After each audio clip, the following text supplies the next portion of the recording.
Ok. Entonces, bueno, es un cuadro clínico caracterizado por dolor, síntomas inflamatorios, lo repito. Eso es importante porque es importante que tengan claro, no se queden con esta diapositiva porque puede acompañarse de síntomas generales, pero puede que no. Y es difícil a la hora de explorar, siempre. Un paciente que le duele el escroto no es fácil, o sea, no se deja explorar, no se deja hacer un examen físico para tú poder ver si determinas cuál es la causa de la molestia. No siempre se puede explorar bien. ¿Por qué es importante? Porque dentro de un paciente que llegue con un dolor testicular, hay algunas de esas patologías que pueden terminar con el testículo afuera, o sea, quitándole el testículo al paciente. Entonces es bien importante. Por eso es importante este tema. Muy variada, la mayoría de las veces, 95% en niños, 95% es por torsión del cordón espermático. Eso no es lo que yo veo, eso es lo que dicen los libros, pero lo que yo veo en la práctica normalmente son infecciones más comunes, o sea, una orquiepididimitis en niños. Eso es lo que yo he visto. Pero recuerda que yo no he trabajado en un hospital pediátrico, atiendo niños, pero no he trabajado en un hospital pediátrico, a lo mejor ellos tendrán la estadística que dicen los libros, pero yo cuando un paciente ya a las urgencias con dolor testicular, yo siempre le pido ultrasonido y casi siempre es orquiepididimitis. Obviamente hay torsiones, pero no es lo que más veo. No me parece que es lo más común. Y luego, orquiepididimitis sí claramente es la primera causa de un dolor escrotal agudo, o sea, un escroto agudo en hombres. También hay torsión de apéndices testiculares, que fueron esos que acabamos de ver en la clase de embriología, se pueden torcer. Y el que más se tuerce dentro de esos, es este que está aquí, torsión de la hidátide de Morgani. Ahora vamos a ver cuáles son y se los va a aprender. Le hice una mnemotecnia para que se lo aprendan facilito. Entonces, respondan aquí. Sobre el escroto agudo, ¿qué es falso?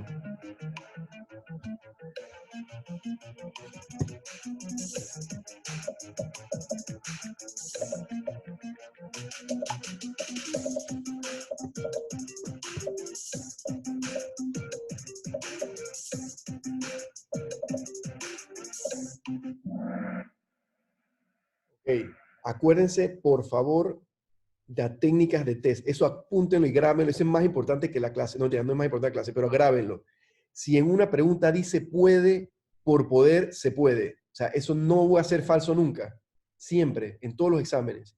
Aquí, el azul y la verde dice puede. ¿Puede acompañarse de fiebre? Pues puede acompañarse de fiebre. Aunque no se acompaña normalmente de fiebre, puede ser que sea, a lo mejor le dio un resfriado. Pues, o sea, puede, por poder, se puede. Igual de las náuseas. Lo que es falso es que es fácil de explorar. Recuerden que acabamos de decir que es difícil de explorar porque los pacientes no se dejan explorar porque les duele. ¿Ok? Eso es lo que es falso. No es fácil explorarlo. Muy bien.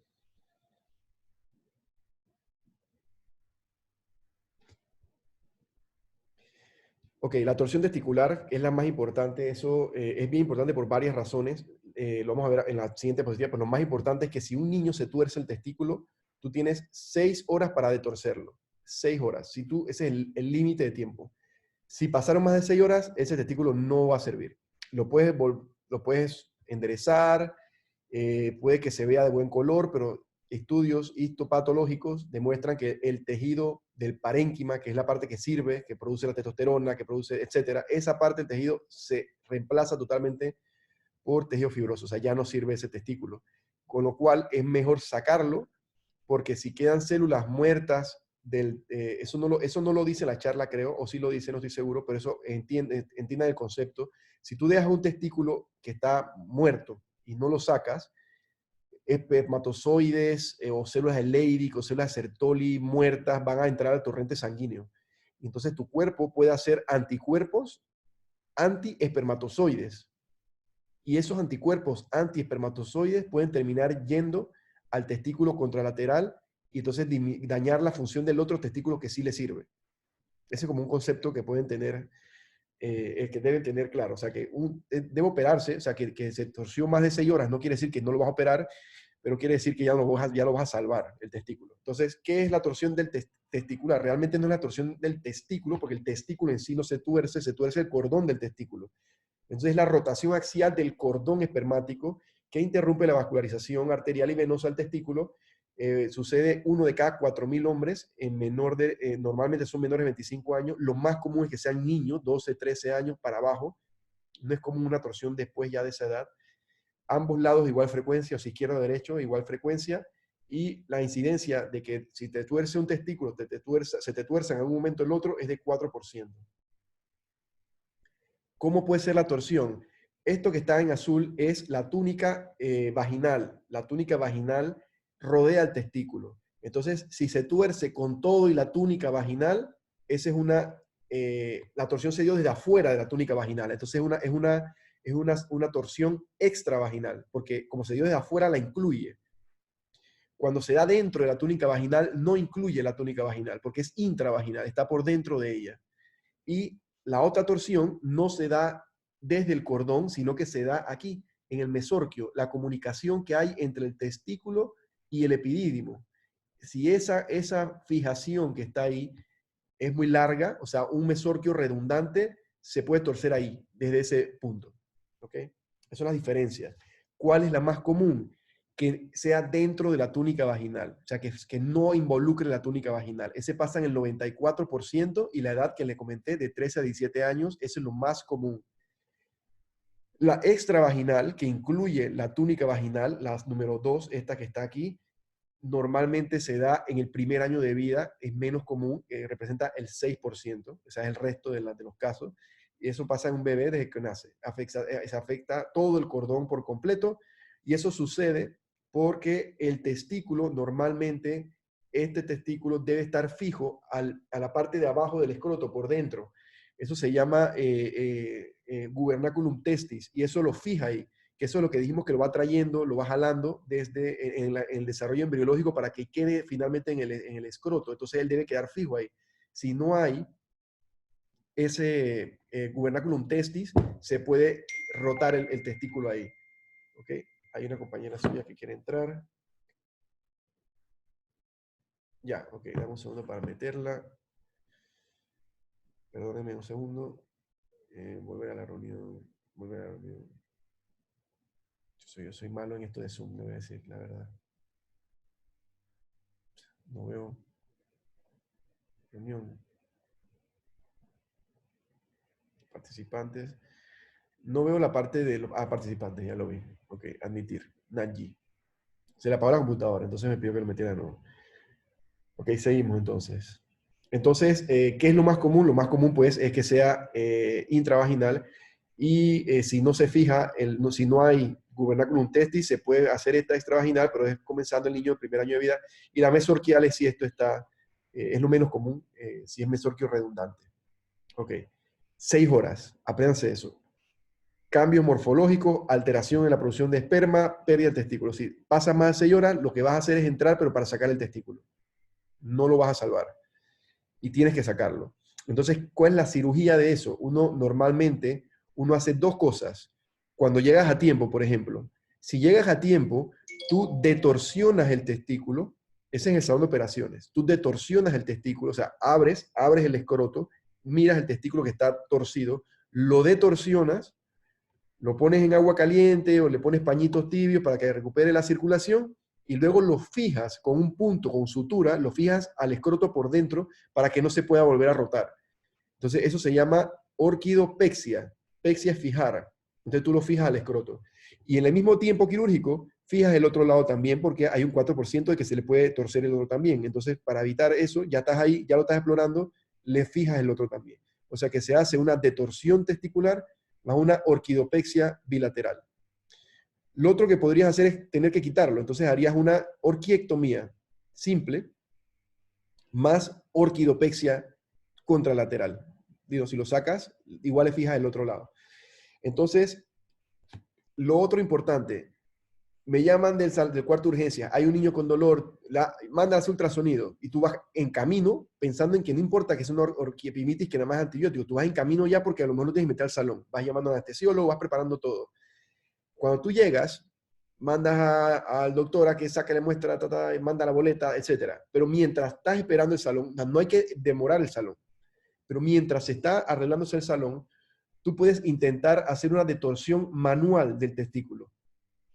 Porque generalmente, que creo que lo puse en una diapositiva para que se lo aprendan, bueno, ahorita lo vamos a ver, pero el concepto, pueden intentar hacer una detorsión manual, lo vamos a ver ahorita, pero la detorsión manual no significa que si logras detorsionarlo, que te das cuenta porque le puedes hacer un ultrasonido y cuando le haces el ultrasonido ya no está torcido, ya está torcido, pero independientemente lo logres o no lo logres, lo tienes que meter a sala de operaciones, explorarlo. ¿Por qué? Porque hay torsiones que son muchas vueltas, unas que son 2 vueltas, nada más unas que son 3 vueltas, y tú no sabes si tú aliviaste alguna de las vueltas y no fue por completo, que hay algo de flujo pero no completo, y además que no lo has fijado. Y si no lo has fijado, ¿por qué no se va a volver a torcer? Entonces tienes que de todas maneras explorarlo. O sea que la torsión manual es una buena maniobra para hacer, pero no desaparece la necesidad urgente de cirugía de ese niño. Ok, entonces estas son las cosas que pueden predisponer a una torsión testicular. ¿Okay? Una fijación anormal, una ausencia del gubernaculum testis, que este es el gubernaculum testis, estas fibras que están aquí, fíjense, aquí no está, en el B tampoco aquí no está. El mesorquio, que no sea completo, el mesorquio debe ser todo esto de aquí hasta acá, suponiendo que es más chiquito, se puede girar ahí, o que esté separado el epidídimo del testículo, o sea, por un mesorquio redundante. Esto aquí, acuérdense, esa es la mesorquial, la que nada más pasa en menos del 1%, pero bueno, en fin, estos son los factores anatómicos que pueden predisponerte a eso. Pero además de eso, hay algo que lo precipita, como que, ok, el niño tiene todo esto, pero ¿por qué no le pasa eso desde el comienzo? O sea, estos son los factores predisponentes, pero ¿por qué no le pasó eso desde que nació? O ¿por qué le pasó el primer día o el segundo? ¿Por qué no le pasa siempre? Bueno, normalmente hay algunas cosas que son estas, que son los factores desencadenantes. O sea, que se contrae el cremaster por reflejo. Recuerda que hay un reflejo cremastérico, o tiene frío, o le pellizcan el glande, yo no sé, por alguna razón alguien le está pellizcando. Alguna razón hay una contracción de cremaster, eso puede desencadenar la torsión. Igual cuando está haciendo ejercicio, durante el coito, esto no es muy común que sea porque son niños normalmente, pero esto sí es común, el ejercicio. Todos normalmente no lo he visto mucho, pero sí he visto bastante que se dará durante la noche. El niño está durmiendo y lo despertó un dolor agudo, insoportable, náuseas, la mamá lo llevó al hospital. No te dicen que tiene una erección nocturna, pero yo asumo que es esto, porque dentro de estos factores desencadenantes es el que más puede pasar mientras estás dormido. Defecación, criptorquidia, que esté en tratamiento, testículos retráctiles o en elevador. En estos días hay un paciente con eso, que se meten al canal inguinal o pueden estar bien abajo del escroto, pero se mueven mucho, tienen mucha movilidad. Y luego traumatismos también. Eso también es una cosa común. Esto es lo que precipita, o sea, esto es lo que hace que se dé el evento. Tienes el factor anatómico que te predispone y con esto te da la torsión. ¿Cómo se ve? Se ve así, es un dolor testicular brusco de gran intensidad, generalmente durante el sueño, puede irradiarse a cualquier lado, o sea, de esa área, de región inguinal, hipogastrio, lumbar, puede acompañarse de síntomas vegetativos o tumefacción, o sea, ponerse duro. ¿Okay? Entonces, normalmente no suele acompañarse de fiebre, porque eso es bien agudo, a menos que ya esté crónico, tenga 3 días, entonces se hace un absceso, etcétera. O sea, puede haber un caso donde dé fiebre, pero no es lo más común. Eh, no, no, no asocia síntomas urinarios, que son LUTS, que ya lo hablamos, ¿se acuerdan del IPCS? Todo eso lo vamos a ver cuando hablemos de hiperplasia prostática, pero les sigo acuñando este término para que se lo aprendan. LUTS, síntomas urinarios del tracto bajo. Pues no, esto no suele tener eso, porque no tiene nada que ver con la vía urinaria, diferente a una orquiepididimitis, que es una infección del testículo que normalmente debe haber llegado, lo más probable, a través de una infección desde la vía urinaria, o sea que ese sí puede tener síntomas urinarios.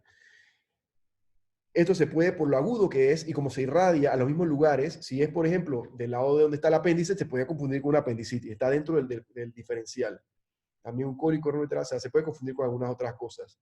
Entonces, la clínica, normalmente la palpación es dolorosa, aumenta de tamaño y va a pasar esto, que va a estar horizontalizado el testículo, porque el testículo normalmente es así, ¿no? Como está aquí, como donde dice normal. Pero cuando eso se tuerce, entonces queda horizontalizado, ¿verdad? Entonces, esto se llama signo de governor, esto, que el testículo esté más ascendido que el otro, o sea, más hacia arriba y esté horizontalizado. Ese es un signo clínico. Luego hay dos cosas que tomas en cuenta. Cuando estás examinando a un paciente con un escroto agudo, tú haces dos cosas. Miras para ver si tiene reflejo cremastérico, que es pellizcas el glande, por ejemplo, y se debe elevar, o estimulas la cara interna del muslo o la región perineal y se debe elevar el testículo porque se contrae el músculo cremaster. Cuando hay torsión de testículo, no hay reflejo cremastérico. ¿Ok? No hay reflejo cremastérico. Y el otro es el signo de Pren. El signo de Pren es que al elevar el testículo, el dolor disminuye. ¿Ok? Ese es el signo de Pren. Entonces, el signo de Pren es positivo si cuando, esto es importante, saber cuándo es negativo, porque lo que va a pasar es que va a disminuir el dolor, pero eso no quiere decir que es negativo, eso es positivo. O sea, si tú levantas el testículo y le duele menos, es un signo de Pren positivo.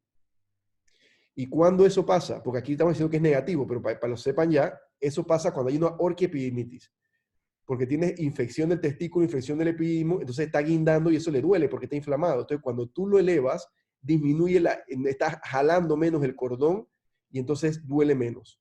Pero con esto no va a pasar eso. Pues está torcido y no importa, tú lo levantas, lo jalas, el dolor no va a disminuir porque tú eleves o no eleves el testículo, en caso de una torsión. Y el signo de gobernador es algo que nada más es para torsión de testículos, porque eso, horizontalización y elevación, eso nada más pasa ahí. O sea que solo positivo gobernador solamente cuando hay una torsión de testículo. Lo que sí puedes comparar son el reflejo cremastérico y el signo de Pren, para que te ayude a hacer el diagnóstico. Pero eventualmente el diagnóstico siempre es un ultrasonido. ¿Qué es lo que ve el ultrasonido? Que el flujo está en cero y se puede ver, aquí ven en la imagen, este es un testículo, una comparación de los dos testículos uno del lado del otro. Aquí vemos un testículo con buena irrigación, que son estas cosas azules y rojas, que es un ultrasonido Doppler, y de este lado vemos que no tiene irrigación. Entonces, esto es un testículo torcido, pero además tú puedes ir a ver la parte del cordón y se ven normalmente las vueltas del cordón. Entonces, este es el estudio de elección, el ultrasonido. Puede haber torsión incompleta, o sea que hay algo de flujo, pero igual el cordón lo ves torcido. Ultrasonido es el estudio. Entonces, el pronóstico va a depender obviamente del tiempo de evolución. Si tú antes de 6 horas es de buen pronóstico. Y el número de vueltas. Mientras más vueltas tiene, más compromiso vascular va a tener, peor va a ser el pronóstico. Acuérdense lo que les dije de anticuerpos antiespermatozoides y el riesgo. Esa es otra cosa. Los pacientes que tienen torsión, tú lo detorsionas y lo fijas. Si tú lo salvaste, pues lo metiste al salón en 3 horas. Ese testículo que salvaste tiene 3.2 veces más riesgo de desarrollar cáncer que un testículo que nunca haya sido torcido. Ok. Esta es la parte de torsión manual que les decía. Miren la cara al niño. El niño está aquí, está totalmente, también la cara, o sea, a este niño le duele, es duro, mira, o sea, está sufriendo. Ese es el sentido normal en el cual se tuercen los testículos. Casi siempre los testículos se tuercen de lateral a medial. No digo de derecha a izquierda o de izquierda a derecha porque eso depende de cuál testículo estemos hablando. Los dos testículos, los dos, sea cual sea que se haya torcido, se tiende a torcer de afuera hacia adentro. O sea que cuando tú vas a intentar la detorsión, si es el testículo de este lado, que es la izquierda del niño, aquí donde tengo el puntero, ese lo trataría de torcer hacia afuera, de adentro hacia afuera, ¿verdad? Porque los dos se tuercen hacia adentro, los dos se destuercen hacia afuera. ¿Ok? Esto no soy yo, pero normalmente yo hago eso, pero lo hago con guantes puestos. Cuestiones de costumbres. Pero ahí lo que están haciendo es tratando de hacer una detorsión manual. ¿Ok? Entonces, esto lo hace, recuerden, se puede, casi siempre se tuerce en ese sentido. Me ha tocado uno que no se tuerce de esa forma y te das cuenta porque al tratar de torcerlo aumenta el dolor. Entonces tú lo haces para el otro lado, pero intenta porque 7 de cada 10 va a ser así. Y luego tienes disculpe que aquí me están llamando y se me cerró esto acá. Ok. Y luego tienes el concepto de que eso nada más es por mientras. Eso no es que tú tienes que llevarlo al salón de todas maneras. Eso es importante. Entonces aquí está una cirugía, rapidito, para que vean. Ahí están explorando un testículo que está torcido. Entonces lo abren, ahí están todas las túnicas, las 7 capas que se tienen que saber ya de anatomía. Piel, dartos, espermática externa, cremaster, espermática interna, vaginal, parietal, vaginal visceral, todas esas 7 capas las atraviesas ahí, hasta ahí le dio mira, ahí le dio un llegue a la luginia, eso no se debe, eso está mal, el aire le cortó la luginia, eso no se debe cortar, no es que pase mucha cosa, pero tú no debes hacerle nada a la túnica albuginia eso blanco blanco es la túnica albuginia, por eso se llama albuginia de blanco, de alba. Entonces, cuando llegas ahí, ya sabes que ya está el testículo, así que ahí nada más lo sacas. Mira el color morado, entonces él lo que hace es que lo detorsiona, lo que tú haces ahí, que le quita las vueltas, lo pones para que no tenga ningún giro y lo dejas en paños húmedos o en agua tibia, o sea, con agua tibia para que recupere mira, ahí después de un tiempo, cómo recupera la coloración. Y listo, se vuelve a poner esto que está detrás del epidídimo, o sea, esto es el epidídimo. Ahí tiene mira, ahí tiene si lo hubiera enseñado, ahí tiene una hidati de Morgagni, o sea, tiene un apéndice. Del otro lado hay una cosita morada, aquí no se ve, del otro lado estaba, pero bueno, ya después cuando ustedes ven el video en su casa se fijarán, del otro lado acá tiene un apéndice testicular. Me pareció, pues ahí cuando pasó.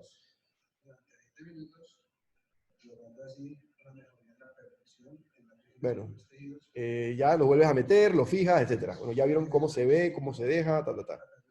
A mí no me gusta la coloración de este testículo en particular, probablemente tiene más del tiempo necesario. Ahí lo está fijando, ¿ve? Hay varias formas. Él lo está fijando aquí, normalmente no se debe fijar ahí, sino en el polo inferior, porque el polo inferior es donde hay menos circulación, para que no quede sangrando y no haga un hematoma intratesticular, pero bueno, ese cirujano, es un video que encontré en YouTube. Y luego lo fija al escroto por dentro. Y luego fija el otro testículo. ¿Okay? Eso lo pueden ver después con calma, pero ya vieron un ejemplo de cómo se opera. Entonces viene una pregunta. Estudio de elección para el diagnóstico de torsión de testículo. ¿Cuál es?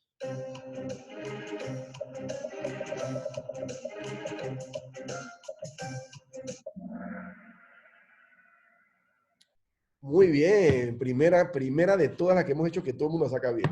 Ok, eso es el único estudio que tienen que recordar para un dolor testicular, ultrasonido Doppler. Bien. Muy bien. Entonces, aquí viene la parte de los apéndices que parece que son difíciles porque son unos nombres súper difíciles, son los que están aquí, pero yo le hice una mnemotecnia. Entonces, en el testículo y la cabeza del epidídimo, esto es el epidídimo, esto que está aquí, y esto es la cabeza del epidídimo. ¿Ok? Esto es un quiste en la cabeza del epidídimo. Entonces, los más comunes realmente son el del testículo y el del epidídimo.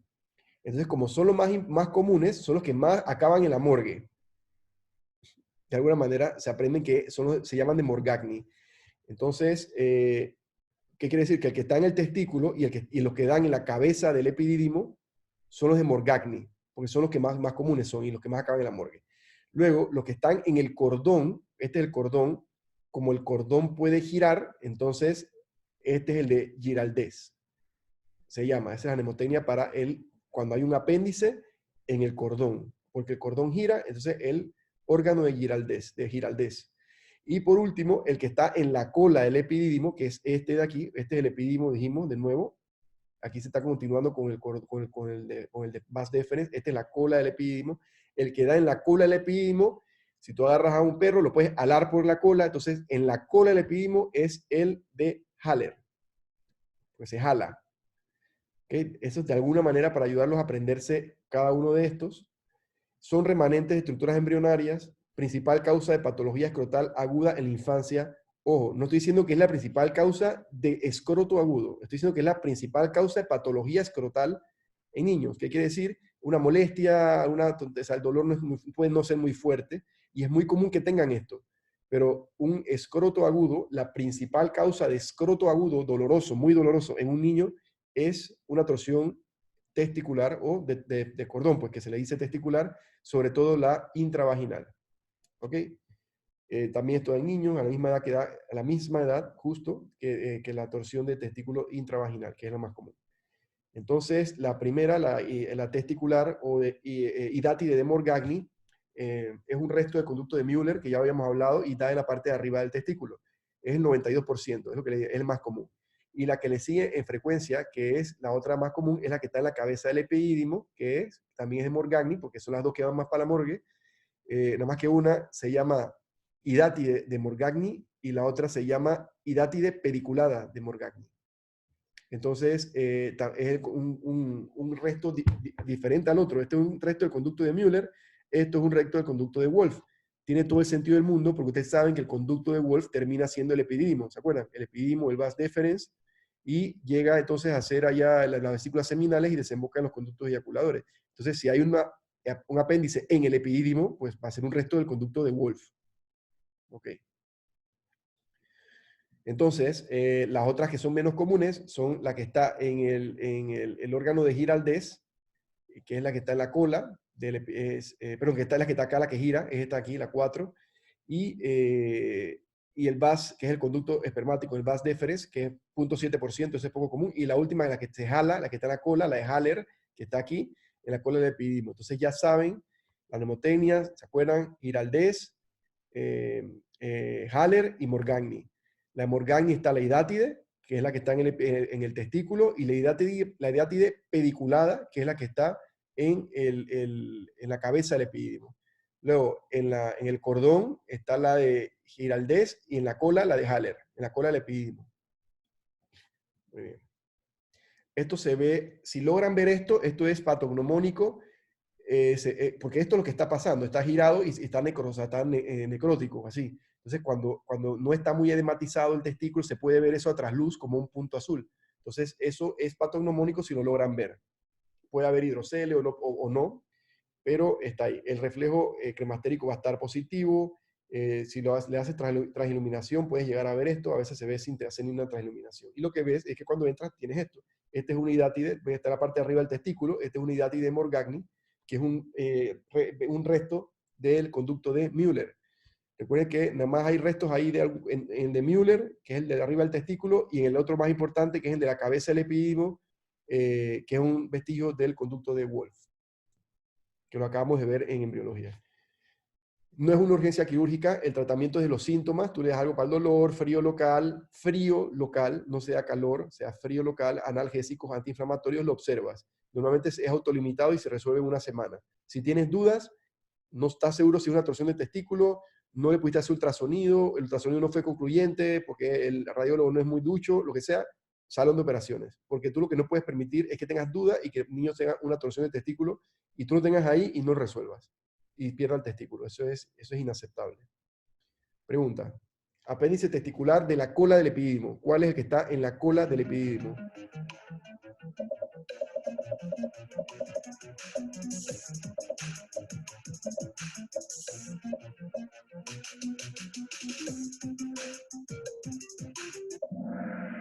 Excelente.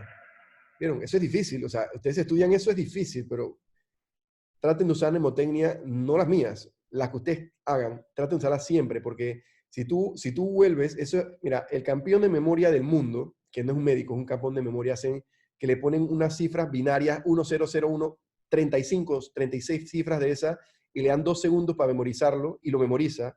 Así son los concursos de memoria. El campeón es un español que se llama Ramón Campayo.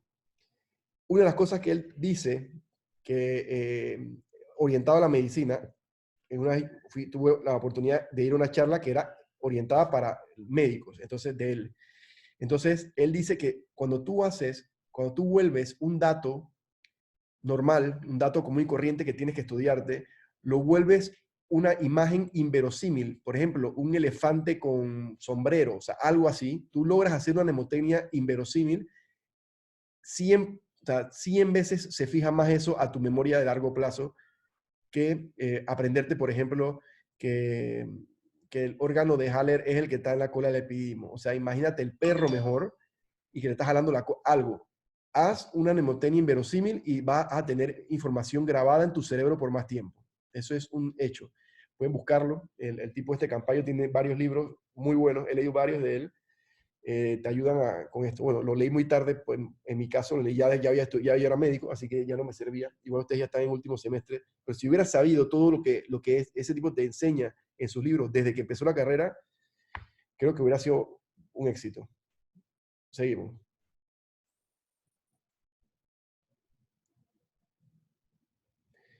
Orquiepididimitis es un síndrome clínico recuérdense, estamos hablando de un escroto agudo. Entonces, la orquiepididimitis se divide entre menos de 6 semanas y más de 6 semanas. Si son menos de 6 semanas, eso es una orquiepididimitis aguda. Si es más de 6 semanas, entonces es crónica. Entonces, normalmente, ¿qué es lo que pasa? Por aquí, por la orina, entran bacterias, llegan por el meato uretral, eso llega hasta la vejiga, hace una infección de vías urinarias.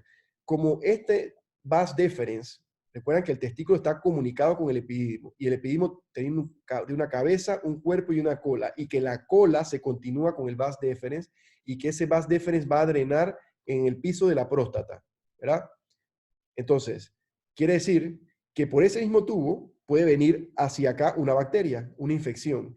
Entonces, lo más común es que inicialmente un paciente que tiene una infección urinaria, por lo tanto puede acompañarse frecuentemente de LUTS, de síntomas urinarios bajos, presenta un dolor testicular y cuando le examinas, lo que le duele, si llegó temprano, o sea, llegó rápido, lo que le duele primero no es el testículo, sino el epidídimo. Y tú lo puedes hacer, tú tocas el testículo y detrás del testículo está el epididimo y eso es lo que le duele. Eso es una epididimitis, pero si lo deja evolucionar suficiente tiempo sin tratamiento, esa infección pasará al testículo y entonces tendrá una orquiepididimitis, en ese orden. Fiebre, síndrome miccional frecuente, normal porque se asocia generalmente a infecciones urinarias. Es la primera causa de escroto agudo en adultos, la tercera causa en general de escroto agudo. ¿Okay? Vamos a ver. ¿Puede haber una epididimitis aislada? Sí, si agarras el cuadro inicialmente, nada más le va a estar en el testículo, entonces es el epididimo. Así que tú puedes tener una epididimitis sin tener orquiepididimitis. ¿Puede haber una orquitis aislada sin epididimitis? Sí, pero normalmente no es de esta forma que se da. Normalmente es viral. Es una cosa que le llega por la sangre y llega al testículo y lo inflama. Como la gente que tiene paperas, que hace orquitis por paperas. No sé si te acuerdan eso, que nos, en fin, eso normalmente es viral. No es este mecanismo de infección, sino por vía hematógena, normalmente. Y esos cuadros de papera, que es la parotiditis, gripe, varicela, mononucleosis infecciosa, normalmente son cuadros de 10 días. Y eso, después de que se le desinflama ese testículo, queda generalmente chiquito, atrófico. Y igual no le haces nada, tú vas a operarlo. Lo que tú haces es que tú le tratas los síntomas a los niños que tienen eso tienen que saberlo. Si tienes un niño que tiene, o los hijos de ustedes, si llegan a tener hijos, o un niño pediátrico, y lo ven en urgencia, lo que sea, no, que tuvo un resfriado, no sé qué cosa, hace una semana y ahora viene con dolor de testículo, puede ser una orquitis viral. Nada, le puedes hacer un ultrasonido para estar seguro, te va a decir una orquitis, pero no le des antibióticos, ¿verdad? Eso es viral, entonces no le des antibióticos. Le das tratamiento sintomático, frío local, etcétera, analgésico, antiinflamatorio, suspensorio. Entonces, la etiología normalmente, como es de la vía urinaria, es la misma etiología de la vía urinaria. Entonces, normalmente es infecciosa, ascendente, desde la uretra, próstata o vejiga. Las vías hematógenas o linfáticas son muy poco frecuentes, pero hay causas de una orquiepididimitis o inflamación. Acuérdense que es una inflamación, orquiepididimitis, cuando termina en itis, es inflamación, no necesariamente infección.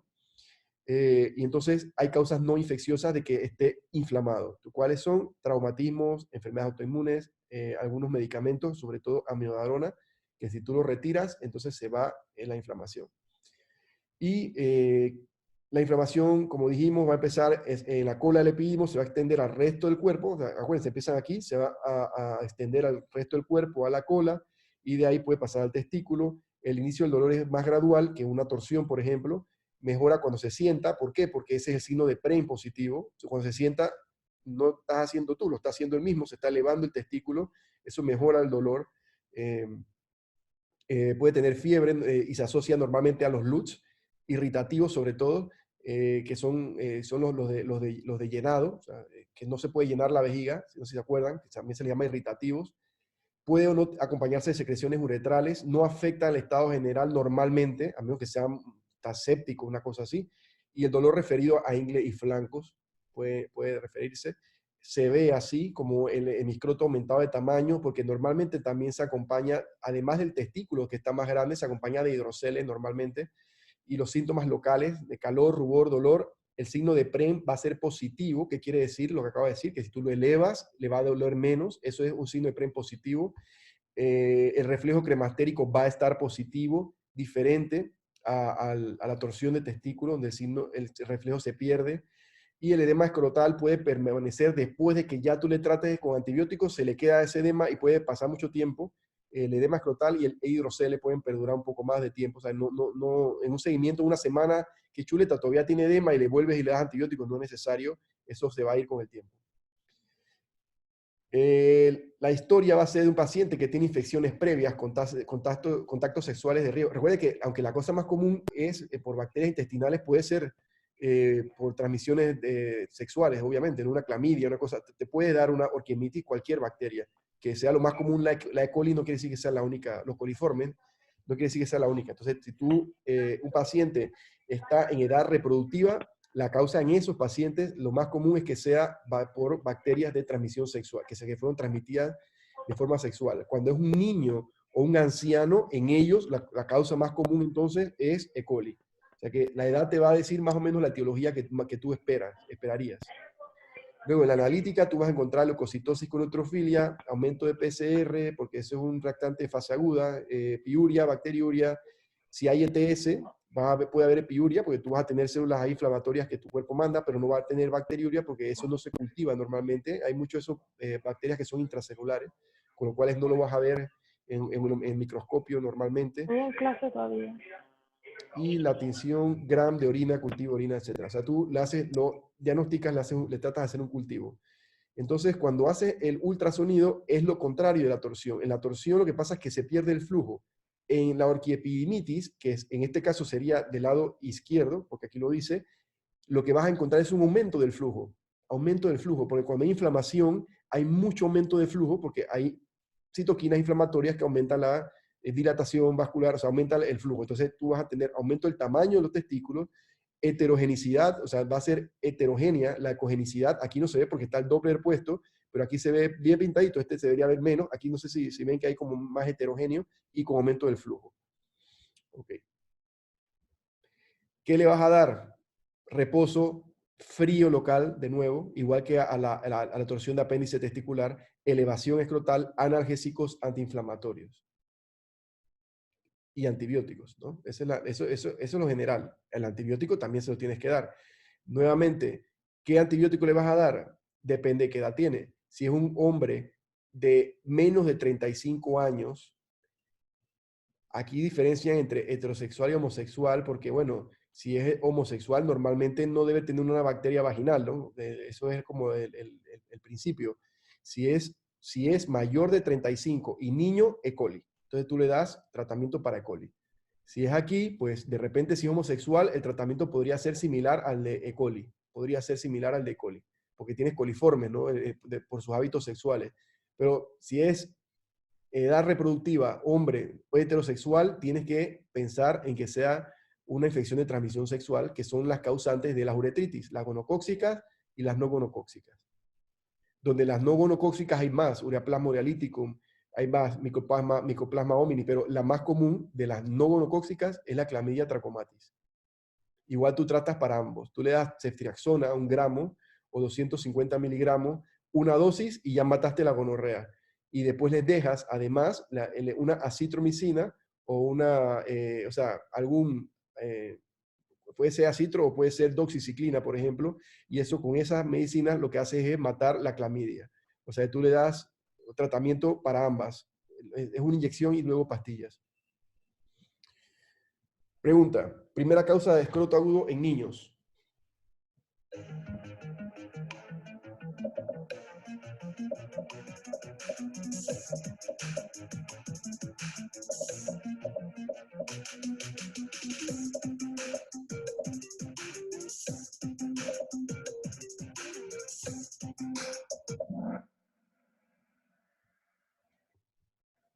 Orquiepididimitis en niños. Alguien no está prestando, o sea, hay alguien que no está escuchando nada de lo que estoy diciendo. O sea, orquiepididimitis en los adultos. Acuérdense que orquiepididimitis es la primera cosa en adultos. En los niños le mandas un ultrasonido porque tienes que descartar que no sea una torsión de testículo. Que yo le diga que yo veo más orquiepididimitis no quiere decir que eso es lo que dicen los libros. ¿Te acuerdas que los libros son las estadísticas de un país? Mis resultados pueden estar sesgados porque yo no atiendo en un lugar donde hay niños normalmente. Llegan niños, pero no es un lugar pediátrico. Si los confundí, les pido disculpas. La principal causa de, de un dolor testicular agudo, un escroto agudo en niños es la torsión testicular. ¿Okay? Es lo más común. Y dentro de la torsión testicular, lo más común es que sea intravaginal. Ok. Disculpe si los confundí, que creo que pudo haber sido yo mismo con ese comentario que hice. Seguimos.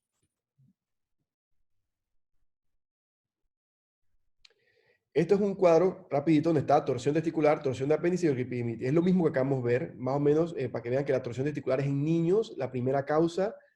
En acuérdense que si es extravaginal pasa en el primer año de vida, por eso dice primer año, pero normal es que sea aquí, 13 y 17, que es intravaginal, igual que la torsión de apéndice. Y luego en adultos la orquiepidemitis. El dolor va a ser brusco, el más doloroso es el de la torsión de testículo, pero este también es brusco, pero menos intenso, y este es más gradual normalmente, aunque puede llegar a ser bastante intenso. Y luego el único que se asocia a luz va a ser la orquiepididimitis. El que más se asocia a fiebre va a ser una orquiepididimitis.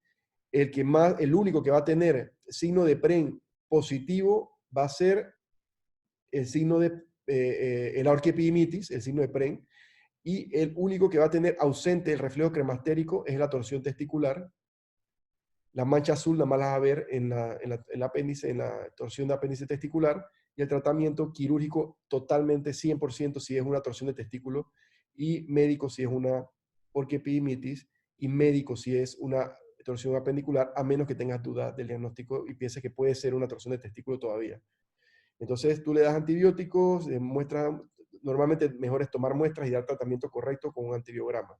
Entonces vamos a hablar de esto que está aquí. Esto se llama gangrena de Fournier. Es una patología extremadamente peligrosa y demasiado común para mi gusto en Panamá. Cuando estuve yo en el Santo Tomás, esto se veía, siempre había por ahí un paciente con Fournier. El principal factor de riesgo son pacientes diabéticos y alcohólicos. Hay otros factores, pero estos son los más comunes, mal controlados sobre todo. Y lo que tú ves es un paciente que está en un asilo, por ejemplo, o un pepenador que le dio algún problema y terminó en esto. Es una emergencia urológica que requiere que tú lo diagnostiques rápido y lo lleves rápido al salón, porque esta gangrena empieza en algún lugar entre la región anal y la región genital y progresa rápidamente, pudiendo agarrar las fascias de las piernas o las fascias del abdomen. En las piernas puede llegar hasta las rodillas por la fascia lata, que es la fascia que está en la pierna, y aquí atrás el periné puede irse por las fascias de Coles o las fascias de Buck, que son las fascias del pene y del periné profundo, y luego hacia adelante puede irse por las fascias abdominal profunda.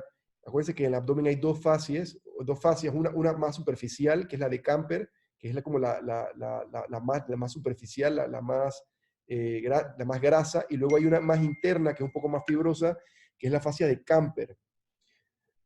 Entonces, pero que Scamper es la de afuera y Scarpa es la más profunda, disculpe. Entonces, esa fascia llega hasta la clavícula. O sea que si tú no detienes eso, esto mismo que estás viendo aquí puede llegar hasta la clavícula del paciente. O sea que es una extremadamente urgente y rápida y progresiva. O sea, entonces, diabetes y alcoholismo, lo más común, pero un trauma, parafimosis, extravasación de orina, infecciones perirectales o perianales, cirugías, etc. Lo más común no es que tenga nada de eso. La causa más común es por lo menos hasta cuando, la última vez que revisé las guías de esto, la causa más común es la estrechez de uretra.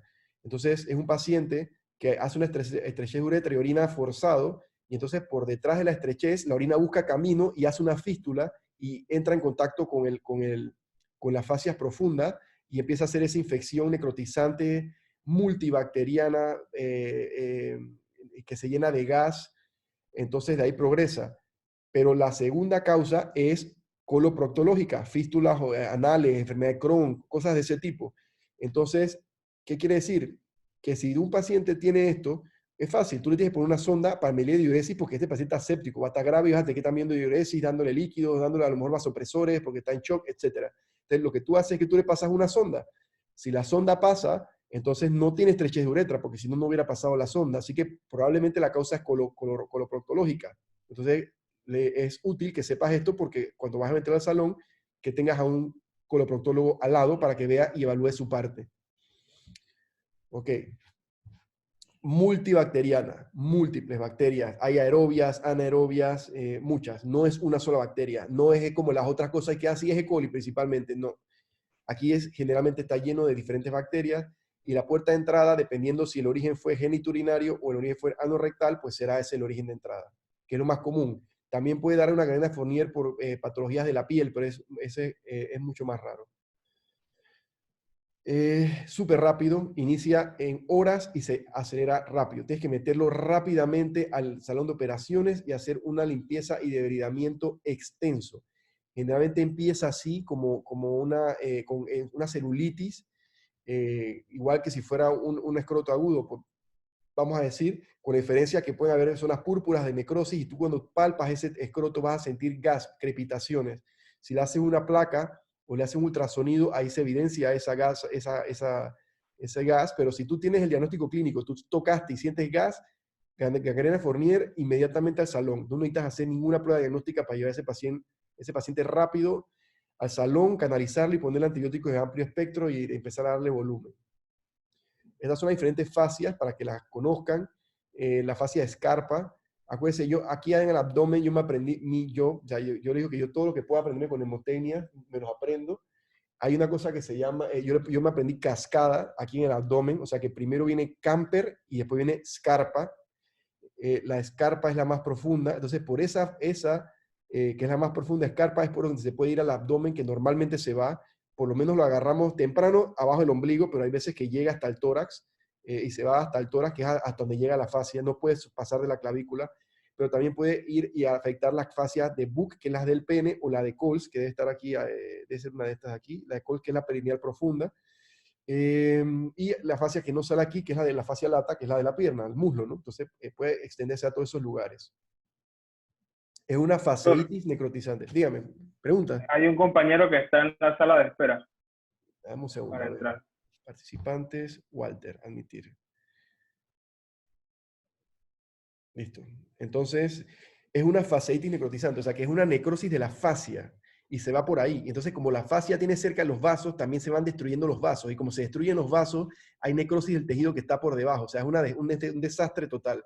Entonces, esto es lo que yo le decía, que tú puedes ver el gas, pero eso no tienes que hacerlo necesariamente para hacer el diagnóstico. El diagnóstico lo haces con la clínica. Normalmente no se le manda, a menos que tengas dudas o que quieras, te pidan el salón. ¿Por qué te van al salón? Y tú dices, aquí tengo diagnóstico, depende, pero normalmente no es necesario hacer el diagnóstico, pero si lo necesitas hacer, buscas el gas. Nadie va a hacer una biopsia para ver si tiene, o sea, eso lo va al salón de una vez. Entonces, 3 pasos.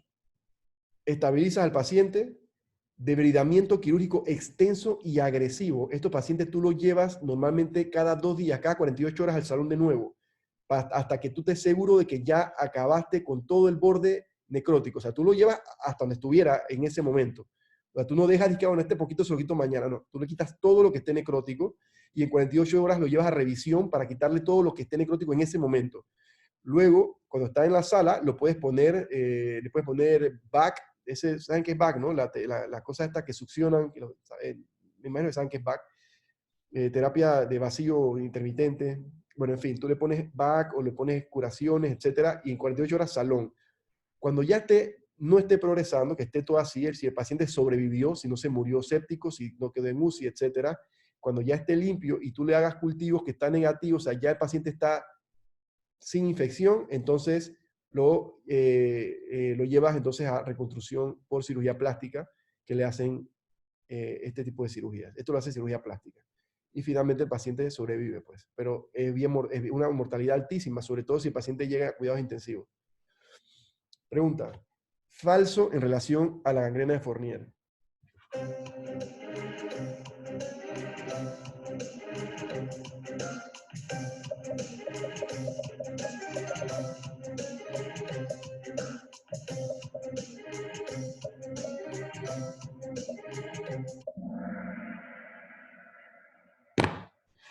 Ok, generalmente infección única por E. coli, esa es la que es falsa, claro, porque es multibacteriana.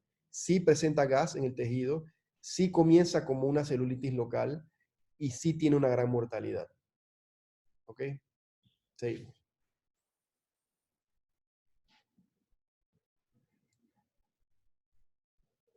Escroto agudo, los traumas. Esto es lo más común, un trauma por golpe, o sea, no por patada, no necesariamente, pero por golpe contuso. Lo menos común es esto es un avaleado, esto yo lo he visto varias veces, pero es mucho menos común que esto. Entonces, aunque se observan con relativa frecuencia, rara vez es algo severo.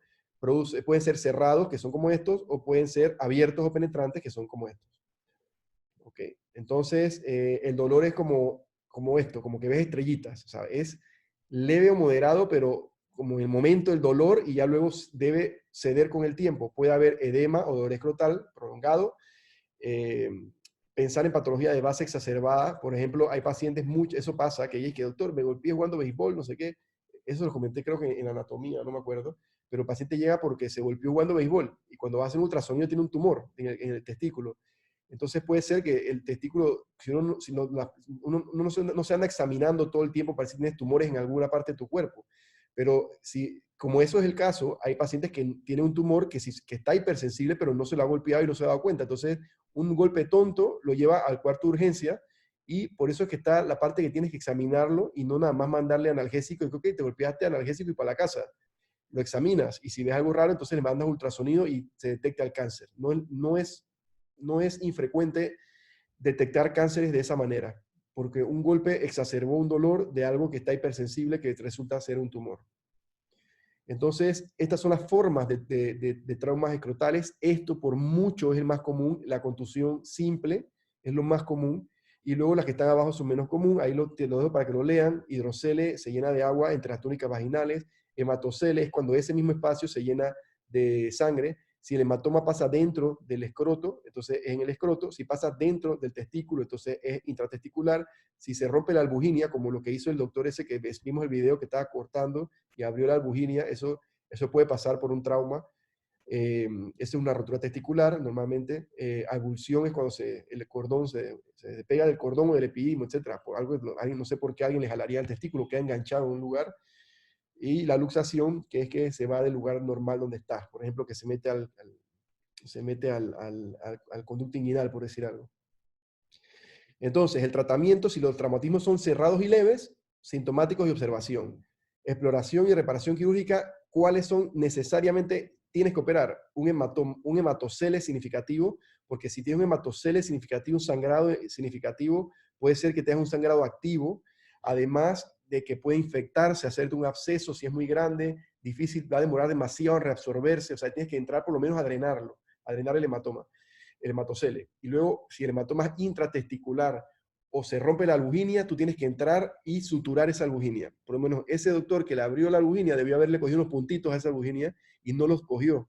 Entonces, ese fue un mal manejo porque el parénquima se puede salir por ahí, puedes perder parénquima testicular. Entonces, en fin, eso lo tienes que operar. Tienes que explorar el testículo, sacarlo así como vieron que se saca y ahí se repara. Pregunta, ¿cuál es la causa más común de escroto agudo en adultos?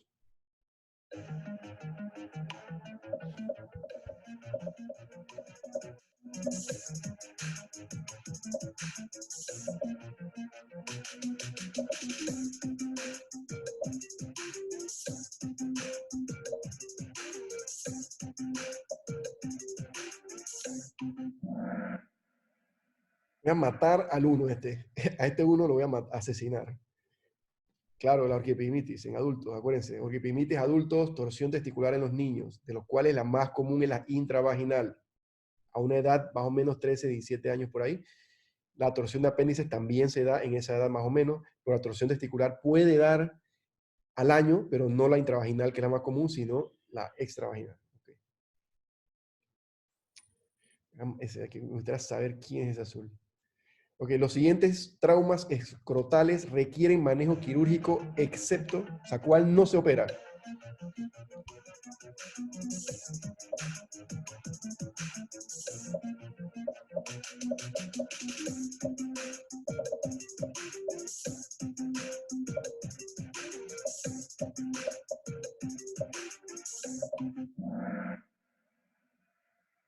El hidrocele traumático, no se opera. Ahora es que recuerden una cosa, los sangrados normalmente, si son importantes, se operan. Cuando hay sangre acumulada, generalmente. generalmente. No siempre. Hay pacientes, por ejemplo, si no se infecta, hay un paciente que tiene un trauma renal, por ejemplo, y se llena toda la fascia agerota, se llena todo de sangre, un hematoma inmenso, pero se contiene. Tú le das, lo transfundes y se estabiliza.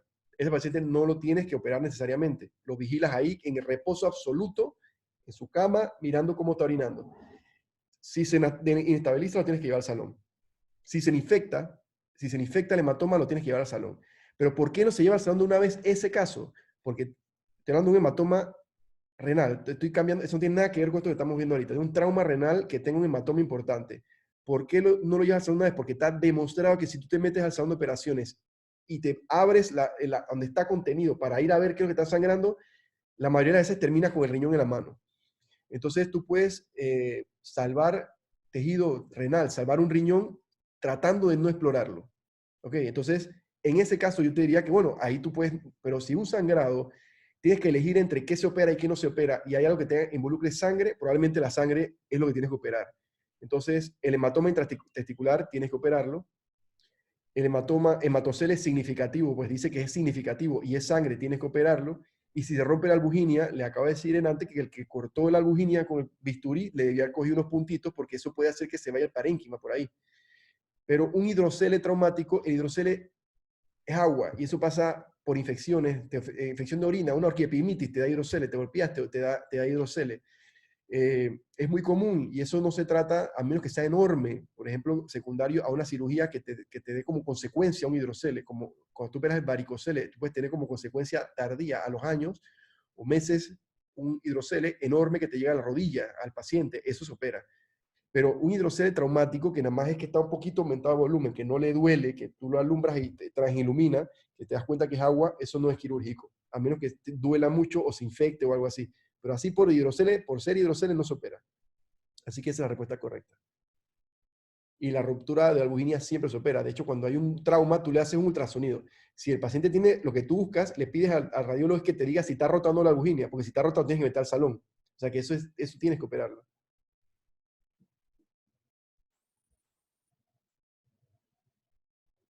¿Ok?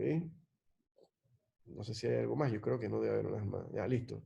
Esta es la conclusión. Cuiden sus huevos, porque en verdad hay muchas patologías, sobre todo los huevos de los niños, porque los niños pueden perder un testículo y ustedes tienen primitos, hermanitos, y ustedes se imaginan que usted, una cosa que usted como padre responsable no lleva al niño porque no es responsable, o por ignorancia, pues no sabes que puede ser, que puede pasar esto. Esa es una cosa, eso usted no puede hacer nada al respecto. Pero que un niño les llegue a ustedes a un cuarto de urgencias a tiempo y que pierda el testículo porque usted no sabe que eso puede pasar, eso no puede, o sea, eso es imperdonable, porque usted es médico, tiene que saberlo. Por eso lo estoy enseñando hoy para que eso no pueda pasarles. ¿Ok? Ahora, ¿alguna pregunta? ¿Tienen alguna pregunta vamos a ver el podio aquí, cómo salieron, muchachos? Stacy G. ¿Quién es 7856? Ah, Gaby Figueira. Y el primer lugar es para... Es Mariel, a ver, ahí está Mariel. Mariel. Ahí está Mariel. Mariel Carrasco. Felicidades, Mariel. Le ha ganado el primer puesto. Felicidades a los tres. Lo importante que quiero que vean es que las preguntas como las que he puesto aquí, fíjense que por eso las repasamos todas, estas preguntas no son imposibles de responder, ninguna. Todas son preguntas que si está prestando atención, si practican, si estudian, las pueden resolver. Y esas preguntas son exactamente, no voy a decir que son las que van a venir, pero van a ser exactamente como esas. O sea, las preguntas no van a ser diferentes a esas. Todas las preguntas van a ser similares. O sea, que tienen una buena oportunidad de reventar mi parcial, porque mi parcial va a ser con preguntas así sencillas. A ver, un segundo aquí, vamos a poner sonido de esto, quitárselo, que no puedo escuchar nada. Ustedes y alguno ahorita, ya puede, el que tenga alguna pregunta que quiera hacerme, puede hacerla ahorita, si algo no le quedó claro de cualquiera de los temas. A ver, Sí, bueno, no era de los temas, era sobre la metodología del examen, en qué plataforma se hace. En Sócrates. Ay, ¿Saben cuál es?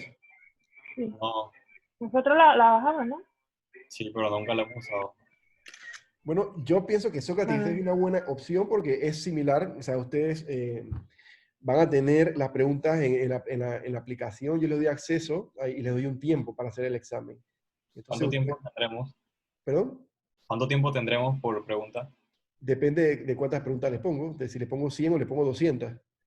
Pero por pregunta hay preguntas que son muy fáciles de responder y otras que no. Hay preguntas que tú puedes responder en 20 segundos y hay preguntas que demora un minuto en responder. O sea, eso va a variar. Yo voy a hacer yo mismo el examen para ver cuánto tiempo me toma y entonces les voy a dar el doble de tiempo a ustedes. ¿Les parece? Sí. Sí, para ver qué pasa si se cae, si no se cae, si se puede hacer, no sé, en la computadora y en el celular, porque en Kahoot pasa que, por ejemplo, me saca, pues, me salí, y cuando vuelvo a entrar se me reinicia toda la puntuación, o sea, en cero, y tengo Ah, que no, pero entrar de esto nuevo con no un te solo preocupes, usuario. no te preocupes. Esto no, No esto no tiene pasaría nada eso. que ver con, no tiene nada que ver. Kahoot realmente es como no está hecho para dar charlas realmente. Eso está hecho para que tú hagas como preguntas nada más y para repasar, como si fueran flashcards. Pero yo lo estoy usando de esta forma porque me parece que es una forma sencilla de que ustedes puedan tener acceso a las charlas y repasarlas en su casa. Pero el otro programa, ese Socrative, sí es un examen, literalmente es una aplicación para hacer exámenes. Y eso, las preguntas que ya tú has hecho, ya las hiciste y ya no puedes, no tienes que, se te cae el sistema o algo de eso. Volver a repetirla. Sí, eso no, ahí no va a tener problemas con eso. Digo, yo no lo he usado nunca, igual que ustedes, o sea, yo nunca había hecho clases así, pero he investigado y preguntado por ahí y buscado foros y cosas, y resulta que Sócrates es lo que están usando las escuelas, es lo que más están usando las escuelas en los lugares donde ya están así hace rato, o sea, fuera de Panamá. Así que me parece que si ya ha funcionado de otro lado, nos funcionará a nosotros también. Ok, todo clarito con la embriología, de urología y con la escroto agudo, ¿no? Fácil. Yo tengo una pregunta. A ver. Todas Sí. las patologías que vimos deben ser, por lo menos si nos llega a un cuarto de urgencia, por lo menos las que se pueden manejar sin tratamiento quirúrgico. Sí. ¿Hay que llamar a urología o lo puede resolver un médico general? Hay cosas que, no médico general, pero acuérdate que, es que ese es un buen punto que me preguntas, porque acuérdate que normalmente en un cuarto de urgencias no debe haber un médico general, no debe. Hay porque aquí no hay suficientes médicos graduados de urgencia, pero se están graduando, ya hay urgenciólogos, y esa es una carrera que ya se empezó hace varios años y ya están copando, están llenando, pero por muchos años los médicos de urgencia eran médicos generales. Tomando eso en cuenta, te puedo decir que un médico de urgencias debería poder hacer ciertos procedimientos, pero no los hacen. No los hacen. Pues pueden hacer, tienen el permiso para hacerlo. Igual que un médico familiar tiene permiso, o sea, dentro de su formación hay algunos procedimientos que pueden hacer. Por ejemplo, la circuncisión podría hacerla un médico familiar, por decir algo. Tú puedes, como médico general, detorcer el testículo de un niño manualmente. Pero tú tienes que llamar al urólogo porque ese niño va a tener que meterse de todas maneras al salón de operaciones. O sea, tú puedes hacer el abordaje inicial, tú puedes hacer el diagnóstico, tú puedes pedir el ultrasonido, tú puedes avisar al urólogo, pero intentar tu detorsión manual con el ultrasonido en mano, viendo para ver si cuando el doctor llega ya eso está detorsionado, le salvaste el testículo, le diste empezaste la recuperación antes de que el paciente ya esté en el salón de operaciones. Eso lo puedes hacer. Gangrena Fournier, el médico que está en urgencia, es el que lo manda a canalizar. Es el que lo manda a canalizar, le empieza a poner los antibióticos y todo eso. O sea, ese manejo lo hace el médico de urgencia. Obviamente, eso es con respecto a la clase de escroto agudo, pero si tienes un trauma, tú haces el diagnóstico, tú lo vas a abordar, tú tienes que sospechar el paciente qué es lo que tiene y pedirle el ultrasonido, qué es lo que tienes que hacer. Si es un paciente que le manda un ultrasonido y el ultrasonido dice que tienen una contusión, que no tiene nada, tú lo mandas para la casa con analgésico. Entonces ese ni siquiera lo vio ni un urólogo, lo viste tú todo. O sea que depende de la patología y lo que encuentres, tú decides si necesitas mandar a un urólogo o no, pero la mayoría de las cosas que no son operar, lo podrías hacer tú, incluyendo la detorsión manual del testículo. Doctor, esa torsión manual, si apenas se dejan tocar el testículo, ¿así que le ponen anestesia o algo? No le pones nada. Pero es súper llamativo porque recuerda que se tuercen hacia adentro, o sea, tú detorsionas hacia afuera. Bueno, cuando tú detorsionas, el paciente hay que desaparece el dolor. O sea, de un segundo a otro se le va el dolor. O sea, que cuando tú vas a tocar el testículo, vas a agarrar, en ese momento le duele. Si es un niño, la mamá lo agarra, la enfermera te ayuda, pero tú lo tratas de girar hacia el lado, si es izquierdo, que es el que normalmente más se tuerce, lo tuerces hacia afuera, entonces de un segundo a otro se le va el dolor a la persona, de 1000 a 0, Ok. de una vez, inmediato. No es dije que me quedo, no, pero acuérdate que ese testículo puede que todavía no tenga algunos giros. Tú no sabes cuántos giros tienes, tu mano no es un ultrasonido, así que de igual forma tienes que llevarlo al salón de operaciones, pero lo haces. Igual, aunque sea una orquipinitis que duele, tú lo tienes que tratar de examinar. Sobre todo, por lo menos hacer los signos, ver si tiene reflejo cremastérico, si tiene el signo de PREN, etc. Tú tienes que ver si tratar de hacer esas cosas, pero de todas maneras, el examen final, el diagnóstico definitivo va a ser el ultrasonido. Nada reemplaza eso. El ultrasonido es lo que te va a dar el diagnóstico. Pero yo he tenido peleas, algunas con radiólogos, porque me pasó 2 veces, no me pasa más, pero yo no me di cuenta hasta después que un niño llegó, no me llamaron porque el médico, como dijo la doctora, el médico de urgencias le pidió ultrasonido, porque sabe que cada vez que me llama yo digo, hazle ultrasonido, hazle ultrasonido, hazle ultrasonido. O sea, el ultrasonido es el diagnóstico definitivo. Entonces, un radiólogo informó en 2 niños que era una infección del testículo. Entonces, el médico general no me llamó, que está bien, porque si le están diciendo que es ultrasonido y tú tienes que, ultrasonido dice que es una infección y tú sabes tratarlo, porque tú ya sabes que les antibióticos, en la edad es un niño, así que lo tratas como si fuera una infección por Escherichia coli y lo mandas para la casa. Está bien, ese es el manejo correcto. El problema es que tú tienes que confiar en o sea, el equipo tiene que, es un engranaje, todos tenemos que confiar en el trabajo que están haciendo los otros. No puedo ir yo sé hacer ultrasonido, yo me formé para eso, pero yo no voy a ir allá a hacerle el ultrasonido a los niños. Para eso está el radiólogo. Resulta que los 2 niños era una torsión de testículo. Entonces los niños regresaron, no mejoraron con el tratamiento del médico y regresaron a urgencias y me llamaron y que no, un paciente que estaba con una infección y no ha mejorado. Le mandé a hacer ultrasonido en diferentes momentos y 2 veces pasó. Ya era otro radiólogo y tenía una torsión. Entonces, que nosotros vinimos y cuando vas a ver en el sistema tiene un ultrasonido hace 2 días que decía que tiene una infección.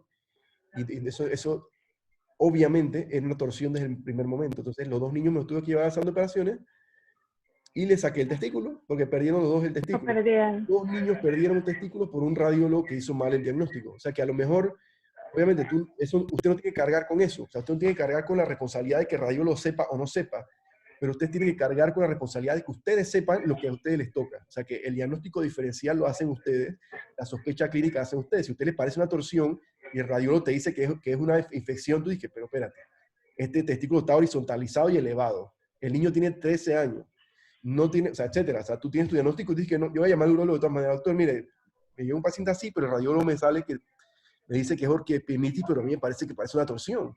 Y el niño tiene 4 horas del cuadro. Si yo voy volando y ahí nos damos cuenta, le hacemos un ultrasonido rápido, nos damos cuenta o lo metemos al salón por la duda nada más, porque la duda de ustedes es justificada y eso amerita el salón de operación. O sea que hasta ahí es la responsabilidad que tendrían ustedes con los pacientes. Ok, gracias. De nada, bien. ¿Alguna otra duda, pregunta? Pregunten ahora que ya después no hay chance de preguntar nada de esto. Mentira, me pueden preguntar cuando sea, pero ¿tienen alguna duda de algo? Sí.